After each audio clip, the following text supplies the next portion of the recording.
السمين اللي احنا بنقف ناكله هات يد شوربه كوارع وسمين وممبار، بوجهه نظرك دي لحمه ايه؟ السمين بقى سيدي الفاضل برضه سقط الحمار بيستعمل ولا بيرموه؟ لا سقط الحمار بيستعمل، سقط الحمار بيستعمل، سقط الحمار بيستعمل، كل حاجه في الحمار بتستعمل. الممبار. السلام عليكم ورحمة الله وبركاته. ازيكم يا جماعة، عاملين ايه؟ وحشتوني جدا جدا جدا. حلقتنا النهاردة بتتكلم عن التجار اللي ما عندهمش ضمير ولا رحمة.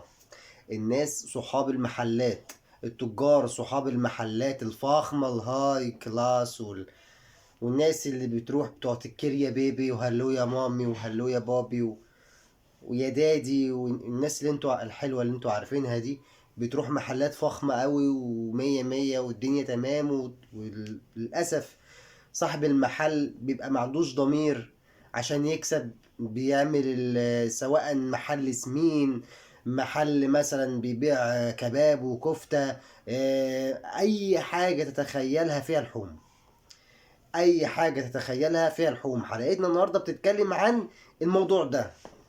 فاصل ونرجع لكم.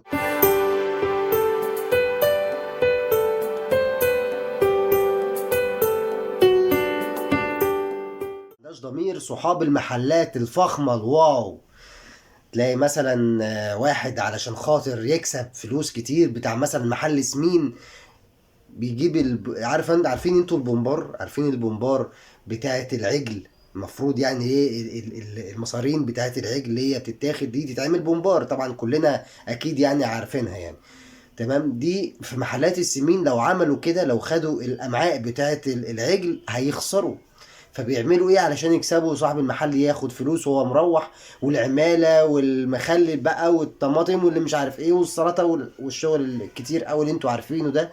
طبعا بيجيب امعاء بتاعت حمار، تخيلوا، بتاعت حمار، امعاء بتاعت حمار علشان يتعمل بومبار بقى ومش عارف ايه، مع التوابل الحلوه، مع السلطه الشيك بقى اللي حوالين والتحابيش بقى والمخلل بقى والدنيا دي، علشان خاطر حضرتك تاكل وتدفع له مثلا انت في السندوتش تقريبا 50 جنيه تقريبا في السندوتش، ولا 25 جنيه في السندوتش. بيروح بفلوس طبعا، غير العماله والايجار والنور والميه والدنيا اللي انتوا عارفينها دي. وللاسف محل واو اوي وشيك اوي والدنيا تمام يعني. طيب ده محل السمين. طيب المحلات التانية بتاعت الكباب والكفتة والحاجات دي كلها، اتضح كمان ان الكفتة بتتعمل من غير لحمة. تخيلوا كفتة بتتعمل من غير لحمة. ازاي كفتة بتتعمل اصلا من غير لحمة؟ بيجيبوا كل البواقي بتاعت الفراخ، العظم بقى مش عارف، على اي حاجة في الفراخ بتترمي هما بيجيبوها مع العظم بقى، مع الدهن، مع الدنيا دي كلها، بيطحنوها بيعملوها لحمة. بعد كده لحمة، بتبقى لحمة قصدي مفرومة يعني. بعد كده بيبقى كفتة ما تفهمش ازاي، مع شوية مش عارف ايه اللي بيحطوها، بتبقى على الصينية كفتة ملهاش حل. والطعم برضه ملوش حل، معرفش بيجيبوا الكلام ده منين. وانت حضرتك بتاكل وقول الله الله على الروعة والجمال، وتاخد صحابك برضه وتروح له هناك، تعزم صحابك وتوجب معاه. وهو طبعا لو جاب لحمة صافي بتاعت عجل هيخسر، طبعا هيخسر، والله هيخسر. تخيلوا، هيخسر علشان خاطر ماشي صح فلازم يخسر. هتجيب مثلا ما ينفعش يمشي صح، هيخسر جامد جدا. فيعمل ايه؟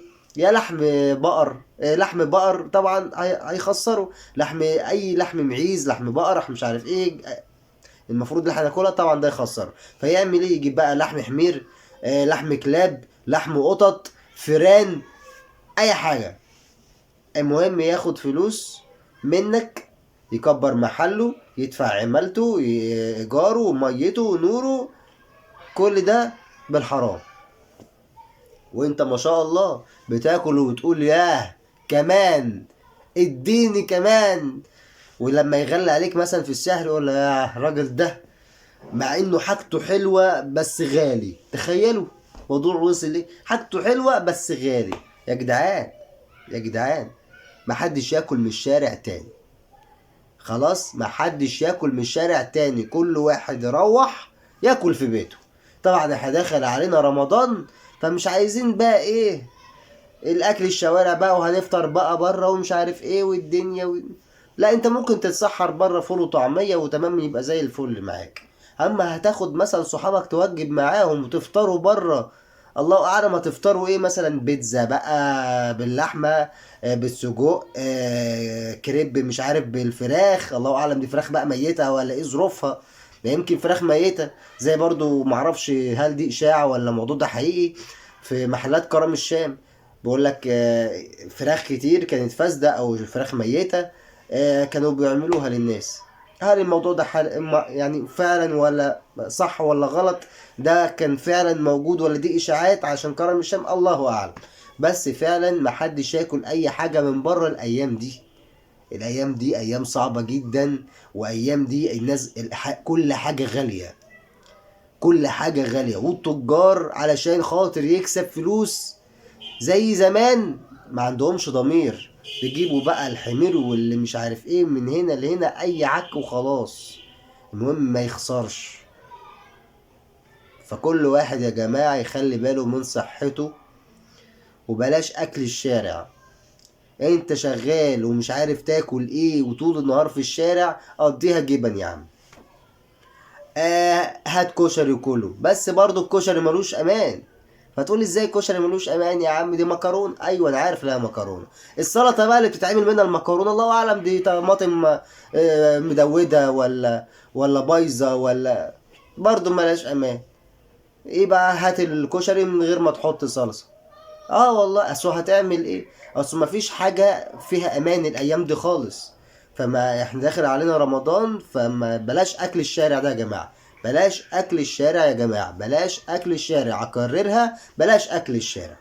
تمام. انا هسيب لكم فيديو برضو يعني في فيديو كده حلو كده جميل، طبعا انتوا شفتوه في اول يعني اول ما ضغطتوا على الفيديو انتوا شفتوا الكارثه اللي الراجل كان بيقولها. تمام. وبرضو هعيد لكم الفيديو تاني اللي انتوا شفتوه في اول الفيديو في اخر الفيديو بتاعي، عشان خاطر اللي انتوا تبقوا شايفين الدنيا كده، شايفين الراجل وهو بيتكلم، وتبقوا متمزكين يا جماعه، تبقوا خلاص بقى. يعني اكيد مثلا حد فينا دلوقتي اكل نص حمار دلوقتي ولا ربع حمار. الراجل بيقول امعاء حمار مش امعاء بهايم. يعني على كده بقى احنا اكلنا بقى، يعني كل واحد راح محل سمين كله بتاع نص حمار بقى على كده. فيا جماعه شوفوا الفيديو، والسلام عليكم. اسيبكم مع الفيديو ده، نفس الفيديو اللي هو بتاع اللي انتوا شفتوه. نقف ناكله، هات يا شوربة كوارع وسمين وممبار. بوجهة نظرك دي لحمة ايه؟ السمين بقى سيدي الفاضل برضه سقط الحمار بيستعمل ولا بيرموه؟ لا سقط الحمار بيستعمل، سقط الحمار بيستعمل، سقط الحمار بيستعمل، كل حاجه في الحمار بتستعمل. الممبار، الفشه، ممبار الحمار؟ ممبار الحمار زي انت هتجيب له منين الراجل؟ الناس اللي شغاله تجيب لهم منين؟ تمام. يبقى انت عايز تكسب وتروح بفلوس، انت صاحب المحل. طيب يعني انت من رأيك ان السمين قولا واحدا سمين حمار؟ لا ما يقدرش يجيب اللي هو العجالي ويكمر في المايه بيبقى قد كده. واحد يجي يقول لي هات رغيف ب 10 جنيه، يبقى هو الكيلو اللي انا القمر في المايه اللي قد كده دون مش هيعمل مثلا 7 ترغيف او 5 ترغيف او 6 ترغيف مثلا، ما يعملش. طب فين حق الحاجه؟ بلاش مكسبي انا بقى صاحب نور وميه وعماله وسلطه ومخلي ومعايا ناس شغاله. الواحد النهارده بيشتغل مش اقل من 200 جنيه. طب انت هتجيب له منين الراجل؟ الناس اللي شغاله تجيب لهم منين؟ تمام. يبقى انت عايز تكسب وتروح بفلوس، انت صاحب المحل. طيب يعني انت من رأيك ان السمين قولا واحدا سمين حمار؟ لا ما يقدرش يجيب اللي هو العجالي، ما يقدرش.